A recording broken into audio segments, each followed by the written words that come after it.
m'a promis une chanson pour marcher sur la lune, sur la montagne. Hey everyone, this is Paulette from Radio Sky 103.6 Dial FM. As every Tuesday, we're having our program called Be My Guest, and today we're with Isa, a famous marketing consultant, David, a creator of an important marketing theory, Luis, a finance guru. Welcome to you all. We're really happy to be here. But today I want to challenge you three. I want you to tell me the before of the beginning of your careers, when you were children with no important degrees and no experience at all.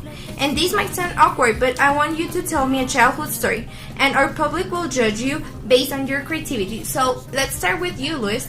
Well, I would like to tell a story about my passion. I have loved soccer all my life. Unfortunately, I live in a country where almost everybody likes to play and watch this sport. Ecuadorian soccer has gotten better and better the last decade. Anyway, a few years ago I was playing with some friends and my brother. The weather wasn't the best and the field was in really bad conditions. I felt something was going to happen, but I continued playing. I don't know why I didn't stop. Where was I? Oh yeah, I was playing and one person from the other team pushed me and I fell to the ground. It was a normal action of this game, so I stood up, but I noticed my knee was open. I had a really big cut. There was a piece of metal attached to the grass, and there was a lot of blood. My friends took me with my mother and she was shocked. We went to the hospital where a doctor cleaned and cured my injury. Since that day I tried to play just if the state of the field is the best, because I had to stop playing for 2 months because of that experience. Oh, that was a painful story. What about you, Isa? Well, I used to be a playful girl, and I always wanted to do what I want, so I learned my lesson. I was in my control at the doctor while my parents and my sister were with the secretary paying for the control. So I decided that it was a good idea to explore the building. I left the office in order to go to the elevator, and my parents didn't notice. I entered the elevator and began to push all the buttons, and then I started to investigate all the floors, until I realized that I was lost, and I was really scared. So at that time, my parents were looking for me, and they were scared that I could have left the building, and something could have happened to me. Finally, my dad was desperate, waiting for me at the elevator to find me, and the doors opened, and there I was. Finally, I found my parents. Since that day, I became a little bit more quiet girl. Hope you learned your lesson. What about you, David? Oh, I have a funny one. The cost of having no experience with girl.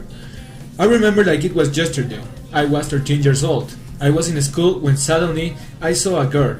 I thought she was very beautiful, so I told a friend. And the next day, I discovered that all my classmates know about that. They started to bother me. At the recess, they brought her to me. I was so nervous and disappointed. All the school was looking at us. Anyway, I decided to start a conversation, so I told her, "What's your name, Nicole?" Can you believe it? I asked for her name at the same time I told her name. That was very stupid. Life teaches you to love about the events of the past. And now, me. A father will do everything to protect her little princess. It was summer noon. My father is an automotive engineer, and it was time when in the United States a lot of children were kidnapped or disappeared. So my father decided to teach me how to get out from the trunk of a car from the inside. I was on the trunk and he was telling me what cable I should break to open it. When the police officer came to us, and to make a long story short, my mom had to make declarations in order to let us free from the police station. Protecting his little princess could have taken her away. So now, after hearing all these stories, there is a winner. And the winner is me. Can't believe it. Thank you for all your attention and for being so